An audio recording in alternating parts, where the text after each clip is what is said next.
사랑하는 성도 여러분, 한 주 동안 건강하게 잘 지내셨습니까? 오늘은 누가복음 22장 39절에서부터 46절까지의 말씀을 가지고, 그리고 또 예수님의 기도라는 제목으로 여러분들과 함께 말씀을 나누겠습니다. 여러분은 여러분의 하루 일과 중에 습관처럼 하는 일이 있습니까? 또 있다면은 몇 가지나 되는가요?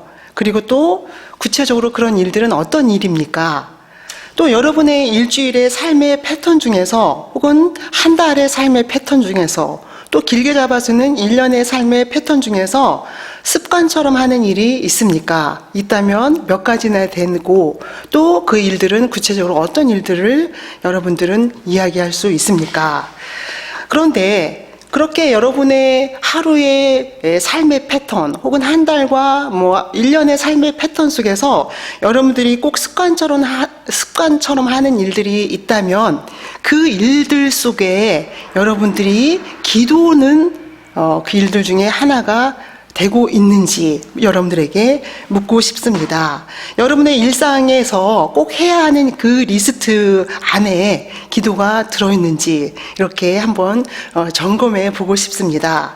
예수님은 어땠을까요? 예수님의 삶을 한번 우리는 오늘 나눠보려고 합니다. 오늘 함께 읽은 본문에 보면 누가복음 22장 39절에 보니까 이렇게 시작이 되고 있습니다.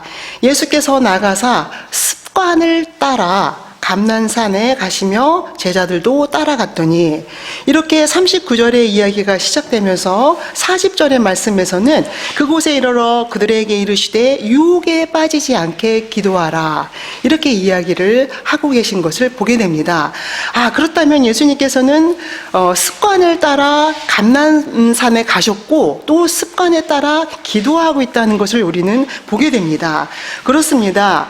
예수님은 습관에 따라 기도하는 분이셨다는 것을 오늘 성서는 우리에게 보여주고 있습니다. 오늘 이 습관이라는 단어를 헬라어를 통해서 보니까 에토스라는 단어를 쓰고 있습니다. 그런데 이 단어가 의미하는 것은 지금 말씀드린 것처럼 어떤 버릇이나 아니면 어떤 습관이나 또 윤리라는 단어에도 쓰이는 그런 헬라어이기도 합니다. 저는 이 예수님께서 습관을 따라 기도하셨다는 이 내용을 접하면서 습관이라는 것이 무엇일까? 물론 우리는 습관에 대해서 다양하게 이야기할 수 있을 정도로 잘 알고 있습니다. 그러나 그래도 제가 한번 국어사전에 찾아보니까 이렇게 되어 있습니다. 습관을 국어사전에서 찾아보면은 오랫동안 되풀이하여 몸에 익은 채로 굳어진 개인적인 행동, 이렇게 되어 있고, 두 번째는 학습에 의하여 후천적으로 획득되어 되풀이함에 따라 고정화된 반응 양식, 이렇게 이야기를 하고 있습니다. 그렇습니다. 그렇다면 습관에 대한 이러한 정의를 우리가 하면서 이 습관이 우리의 삶 속에 미치는 영향은 어떤 것이 있을까요? 물론 다양한 이야기를 할 수 있지만 저는 이것을 설명하기 위해서 여러분들에게 한 권의 책을 소개해 보고자 합니다. 그 책의 제목은 남극의 대결, 아문센과 스콧이라는 책입니다. 이 책의 내용을 보면 남극의 그 정점이 되는 남극점을 정복하고자 하는 그런 목표를 가진 두 인물, 실제적인 인물이죠. 두 인물에 관한 이야기입니다. 이 책을 보면 이 두 인물에 대한 모험의 시작부터 진행, 그리고 그 결과까지 아주 극명하게 비교하면서 차이를 보여주고, 그리고 그들의 그 남극점을 도달하고자 하는 그 과정을 그리고 있는 재미있는 책이기도 합니다. 여기에서 두 인물로 등장하는 사람들을 보면, 한 사람은 노르웨이의 노알 아문센이라는 인물이고, 또 한 사람은 영국의 로버트 스콧이라는 인물입니다. 이 두 인물이 이제 남극점을 도달하기 위해서 각각의 서로 다른 스텝들을 데리고 또 서로 다른 장비를 가지고 출발하는 그러한 내용으로 시작이 됩니다.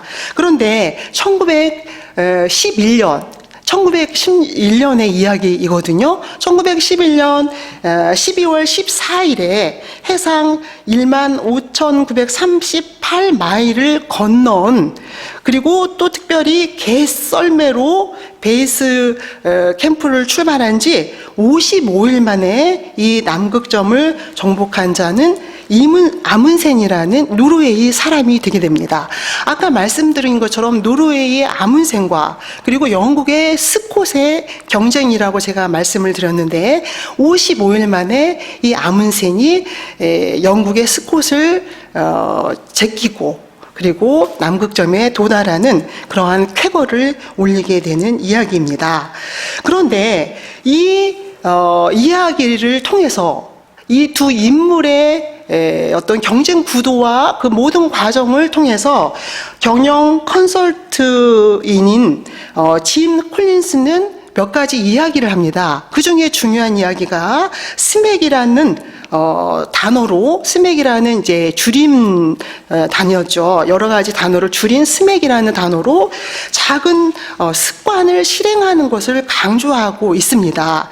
그 스맥이라는 것은 구체적으로 이 스맥이라는 단어에 대해서 얘기하면 스페시픽이죠. 그래서 구체적이고, 그리고 또 체계적인 메토디컬이라고 얘기할 수 있겠죠. 그리고 C에서는 지속적인 컨시던트라고 얘기할 수 있는 그 스맵이라는 줄임말로 작은 습관이 얼마나 중요하고 또 이 작은 습관이 얼마나 큰 차이를 일으키는가에 대해서 이야기를 하고 있습니다.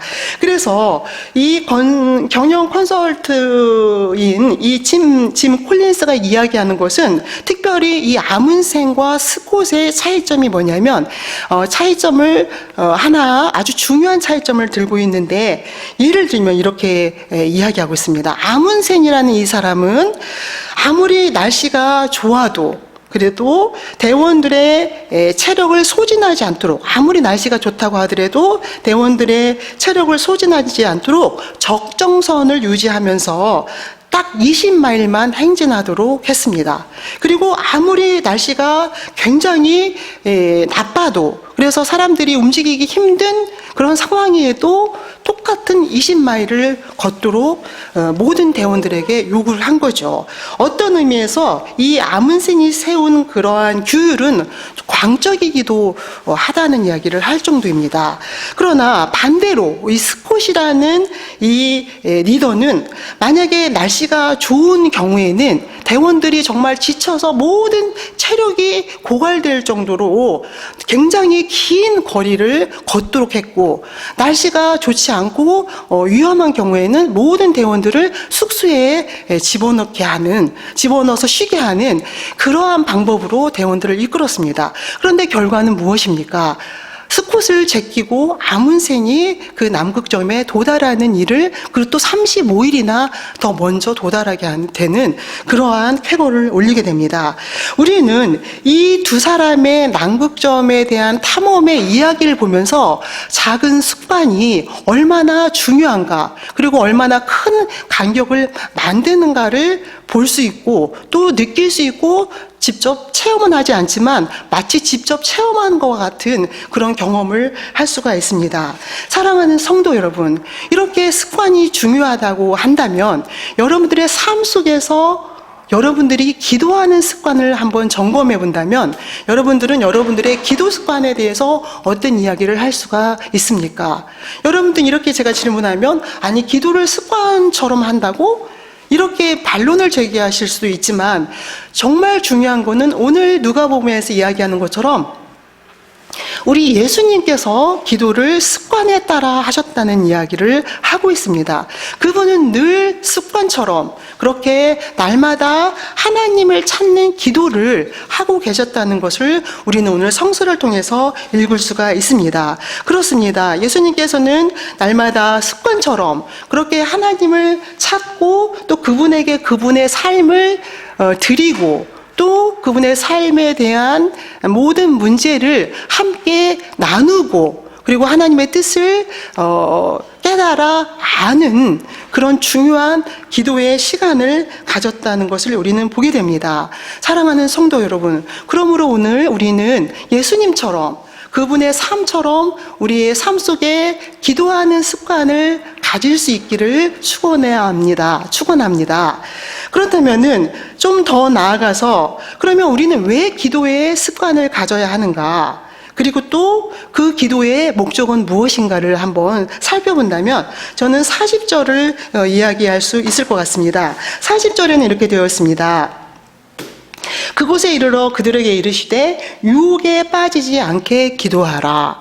우리가 기도하는 습관을 가진다는 것은 우리가 우리의 삶 속에서 유혹에 빠지지 않기 위함이라는 것을 오늘 성서를 통해서 알 수가 있습니다. 그런데 이 유혹에 빠지지 않게 기도하라는 이 40절에 나온 내용은 우리가 또 그 다음 절로 가보면 제가 46절을 읽어보니까 이렇게 되어 있습니다. 이르시되 어찌하여 자느냐 시험에 들지 않게 일어나 기도하라. 이렇게 또 되어 있습니다. 여기는 시험에 빠지지 않게 기도하라는 이야기를 하고 있죠. 그러면 40절에서 이야기한 것은 유혹에 빠지지 않게 기도하라. 그리고 46절에서는 시험에 빠지지 않게 기도하라. 이렇게 되어 있습니다. 그런데 제가 이 두 문장을 헬라어를 통해서 살펴보니까 유혹이나 시험이나 동일한 단어를 동일한 단어를 사용하고 있어요. 그런 의미에서 우리는 우리의 기도의 목적을 유혹에 빠지지 않기 위해서 기도하는 목적으로 볼 수 있겠고, 유혹이나 시험이나 동일한 단어가 될 수 있겠죠. 그래서 우리는 우리 삶 속에서 유혹에 빠지지 않기 위해서 날마다 습관에 따라 기도해야 된다는 것을 알 수가 있습니다. 그렇다면은 유혹에 빠지지 않는다는 이런 예수님의 말씀은 지금 우리가 본 것처럼 40절에 보면 그곳에 이르러 그들에게 이르시되 유혹에 빠지지 않게 기도하라. 그거는 그들에게 말씀하셨다는 것은 지금 예수님과 함께 동행한 제자들에게 말씀하셨다는 거잖아요. 그런데 그럼에도 불구하고 이 내용을 잘 살펴보면 제자들을 향해서 당부하지만 그 당부가 마치 예수님 스스로에게도 하는 말처럼 예수님께서 유혹에 빠지지 않기 위해서 기도하는 그러한 기도의 목적을 이야기하는 것을 우리는 이해할 수 있습니다. 그렇게 또 규정할 수 있을 것 같아요.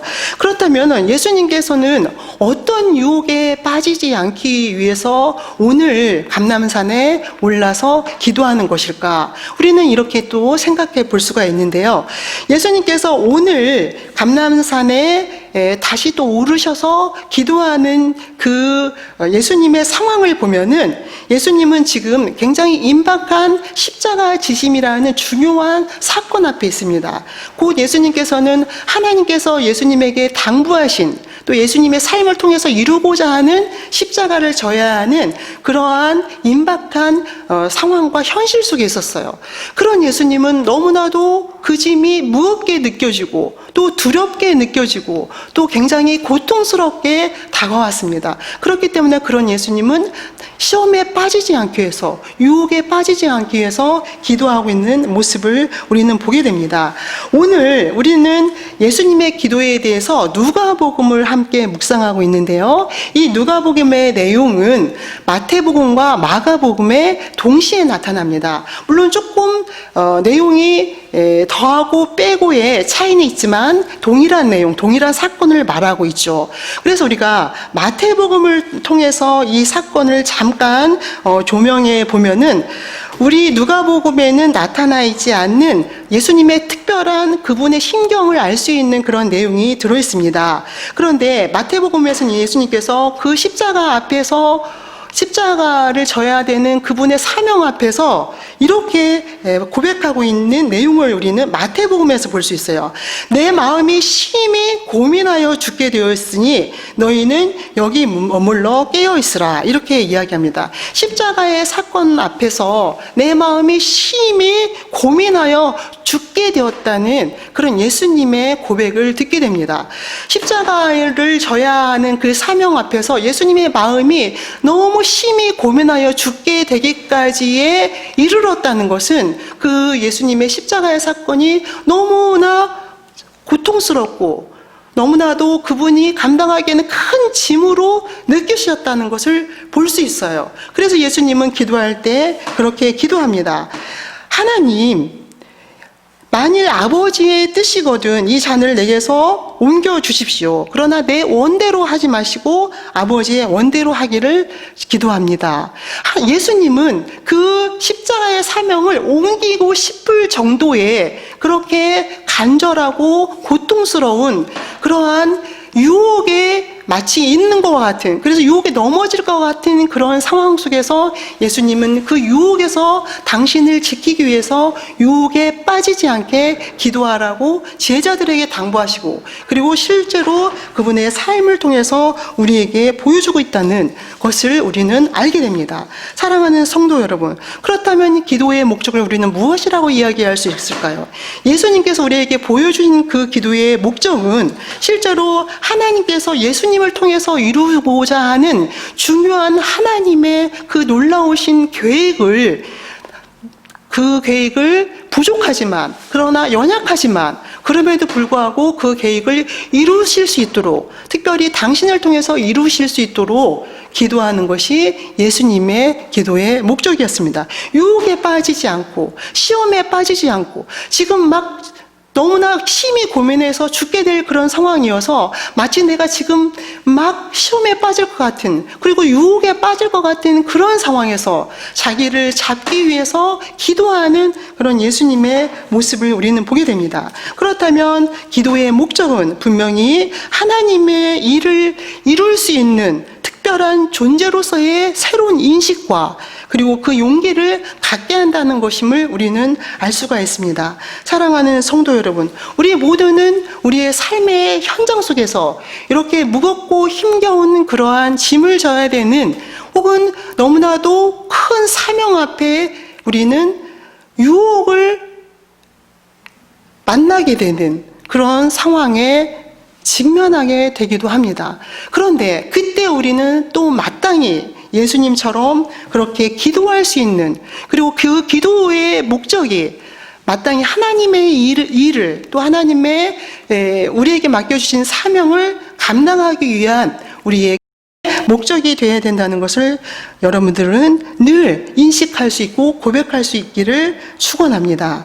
사랑하는 성도 여러분, 우리는 때로는 이렇게 예수님처럼 어마어마한 이러한 큰 일이 아니더라도, 물론 다른 사람이 보기에는 작은 일처럼 보이지만 내 개인에게 있어서는 정말 너무나도 감당하기 힘든 그러한 일이 우리 주변에 얼마나 많이 있습니까? 우리는 우리의 삶을 통해서 그러한 경험을 해보셨을 텐데요. 저는 설교 도입 부분에서 여러분들이 날마다 하는 습관이 있다면 그것이 무엇인지 물었고, 또 여러분들이 매월 한 달에 한 번씩 하는 일이 있다면 그것이 무엇인지 물었습니다.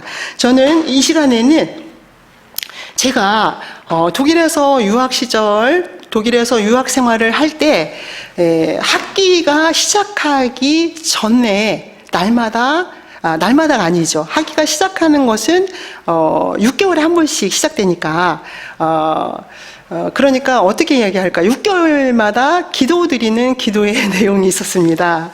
물론 이제 매일 기도하고 저도 습관에 따라 기도했고, 또 그렇게 습관에 따라 기도한 삶이 저를 지켰던 것 같은데, 특별한 저의 삶을 나눈다면 6개월마다 하는 그 기도를 잠깐 한번 나눠보겠습니다. 학기가 시작될 때마다 제가 특별히 골방에 들어가서 간절히 했던 기도가 있습니다. 그게 어떤 기도였을 것 같습니까, 여러분?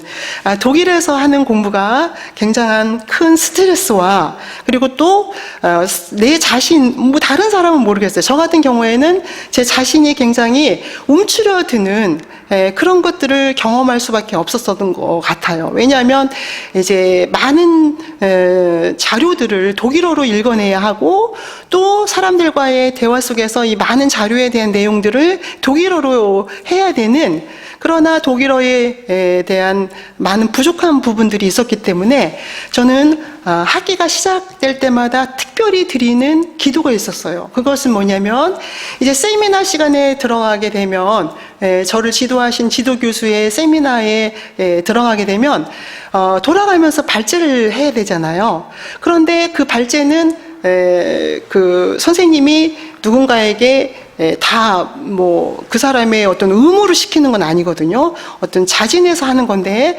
박사과정에 제가 발제를 안 할 수는 없잖아요. 그런데 매 학기마다 그 발제가 너무 큰 짐으로 다가오는 거예요. 그래서 저는 그걸 할 수만 있다면 피하고 싶은 그런 생각을 늘 매 학기마다 했습니다. 그래서 이번 첫 번째 수업에 들어가서 꼭 발제를 맡아야겠다. 그 발제로부터 벗어나고 싶은 유혹으로부터 나를 지켜야겠다.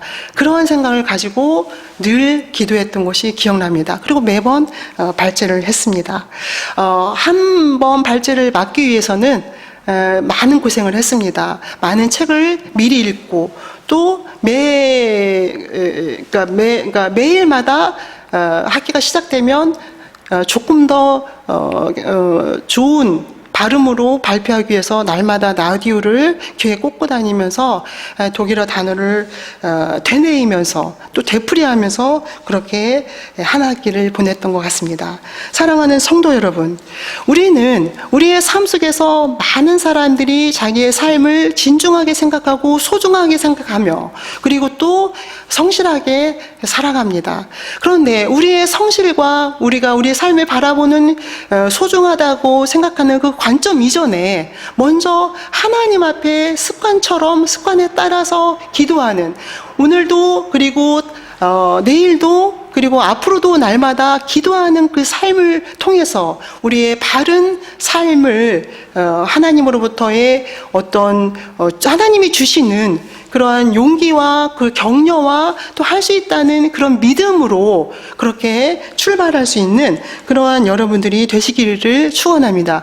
그렇게 여러분들이 하시는 그 모든 일들이 결국은 하나님의 일을 이룰 수 있는 그러한 하나님의 일을 이루어 나가는 존재로서의 삶이고 그리고 그 여러분들의 행동 하나하나가 그렇게 하나님 나라를 이루어가는 그런 퍼즐과 같다는 것을 고백하면서 그렇게 기도하는 삶으로 모든 것들을 시작하고 또 그렇게 살아가시는 여러분들이 되시기를 축원합니다. 그리고 세 번째 여러분들에게 기도에 관해서 말씀드리고 싶은 것은 기도를 공유할 수 있는 혹은 여러분들의 기도의 제목을 혹은 여러분들의 기도의 목적을 공유할 수 있는 여러분들이 되어야 된다는 것을 말씀을 드리고 싶습니다. 왜냐하면 예수님께서는 40절에서도 그리고 46절에서도 제자들에게 이르시되 그들에게 유혹에 빠지지 않게 기도하라. 그리고 시험에 빠지지 않게 기도하라고 말씀하신 것은 그분의 삶의 그런 기도의 제목 그리고 그분이 지금 십자가 앞에서 그 사명을 져야 하는 그런 사명 앞에 스스로 너무나도 힘겨운 그러한 짐과 같은 것으로 느끼는 그 마음을 위해서 제자들이 그를 위해서 기도하여 주기를 원한 그런 예수님의 마음을 우리는 읽을 수가 있습니다. 예수님도 그렇게 당신의 사명이 버거워서 당신의 사명의 그 버거운 짐을 제자들과 함께 나누며 기도를 공유하기를 원했던 것처럼 그분이 그러셨다면 우리는 우리의 연약함과 또 나약함을 인정하면서 우리의 기도의 목적을 또 우리의 기도의 제목을 공유할 수 있어야 된다는 생각을 저는 해보게 됩니다. 이렇게 우리가 우리의 기도와 우리의 기도의 목적을 공유한다는 것은 굉장한 큰 의미가 있습니다. 예수님께서 그랬던 것처럼 우리는 그분을 따라서 그런 삶을 살아야 된다는 생각을 하게 됩니다. 제가 살아오면서 한 가정의 부부를 상담한 적이 있습니다. 이 부부는 제가 보는 관점에서는 서로가 양자에게 피해자라는 피해의식이 있었어요. 그러니까 남편은 아내가 자기에게 일종의 가해자죠. 그리고 아내는 남편이 자기에게 가해자인 거죠. 그렇게 서로가 서로를 피해를 주고 있고 괴롭히고 있다는 생각을 하는 그런 부부를 만난 적이 있습니다. 그 부부에게 상담을 하면서 남편에게 이런 얘기를 했던 기억이 납니다.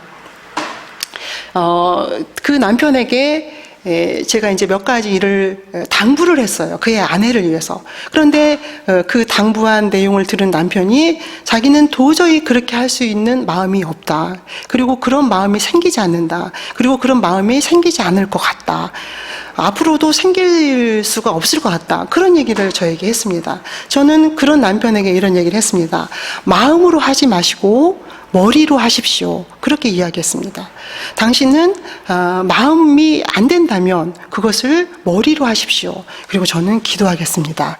이렇게 이야기한 적이 있습니다. 사랑하는 성도 여러분, 기도를 공유한다는 것, 기도의 제목을 공유한다는 것은 무엇일까요? 그 사람이 마음으로 해낼 수 없는 일을 그러나 머리로 시작할 수 있도록 하게 하고, 그리고 언젠가는 그가 마음으로 할 수 있는 그러한 사람이 되도록 하는 것이 바로 기도라는 생각을 하게 됩니다. 그 사람이 할 수 없는 일을 할 수 있도록 지원하는 것이 기도라는 생각을 하게 돼요. 그러므로 사랑하는 성도 여러분, 우리 희망교회 공동체는, 우리 희망교회 공동체의 모든 지체들은 할 수 있다면 우리의 각각의 기도의 제목을, 또 각각의 기도의 목적을 공유할 수 있는 그런 공동체이기를 원합니다. 사랑하는 성도 여러분, 교회 내에서 그렇게 기도의 제목과 또 목적을 공유할 수 있기를 바랍니다. 그리고 그 일을 오늘 여러분들의 가정에서 가족들과 함께 시작할 수 있기를 바랍니다. 그렇다면 기도의 제목이 만약에 우리에게 주어진다면 그 기도의 제목을 들고 우리는 언제까지 기도해야 하는가? 이렇게 또 질문을 해볼 수가 있는데 43절에 보니까 이렇게 되어 있습니다. 천사가 하늘로부터 예수께 나타나 힘을 더하더라. 이렇게 이야기하고 있습니다. 이 얘기에 이어서 44절에 보면 예수께서 힘쓰고 애써 더욱 간절히 기도하시니 땀이 땅에 떨어지는 핏방울 같이 되더라. 이렇게 되어 있습니다. 저는 이 43절과 44절의 내용을 보면서 우리는 기도하되 우리의 기도가 어느 순간에 여기서는 천사로 되어 있지만 어느 순간 하나님이 우리를 터치하시고 우리를 만지시고 그리고 그 우리의 기도의 제목에 응답하시는 그 순간까지 우리는 기도할 수 있어야 된다는 생각을 하게 됩니다. 기도는 우리가 언젠가 또 어느 순간인가 우리 마음이 격하여서 하나님 앞에 마구 우리의 얘기를 풀어놓고 그리고 벌떡 일어나서 다시 우리 삶의 현장으로 돌아가는 그게 기도가 물론 그것도 기도라고 할 수가 있겠죠. 그러나 우리의 기도는 거기에서 넘어서서 어느 순간에 내가 기도하고 있을 때에 그분이 나를 만지시고 터치하시고 그리고 말씀하시기까지 우리는 기도할 수 있어야 합니다. 그러므로 우리의 기도는 어떤 기도가 되어야 할까요? 우리가 그분에게 많은 것들을 말씀드리지만 우리 또한 그분이 말씀하시는 것을 들을 수 있는 그것이 바로 기도라는 생각을 하게 됩니다. 사랑하는 성도 여러분, 여러분들은 여러분의 삶 속에서 예수님처럼 습관에 따라서 기도하시는 그런 여러분들이 되시고 그 기도로 인해서 때로는 풀지 못했던 그러한 문제를 하늘의 지혜로 풀어낼 수 있고 때로는 넘지 못했던 세상의 문제를 믿음으로 풀어낼 수 있기를 축원합니다. 그리고 때로는 씻어내지 못했던 그런 아픈 상처를 또 따스함으로 주님이 만져주시는 그 따스함으로 씻어낼 수 있고 그리고 때로는 식히지 못했던 그런 분노를 주님이 주신 은혜로 그렇게 풀어낼 수 있는 그러한 기도의 사람이 되시기를 축원합니다. 예수님이 놀라운 십자가의 그러한 사명 앞에 너무나도 무겁고 힘겹고 정말 피하고 싶은 그런 십자가의 사명을 지실 수 있었던 유일한 힘은 그가 기도를 통해서 하나님의 사명자로 새로 설 수 있었다는 것을 우리는 알게 됩니다.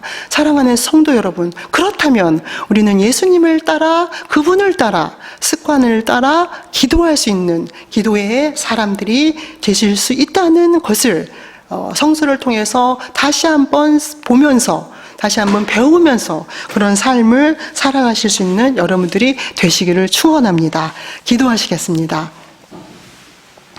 살아계신 아버지 하나님, 우리의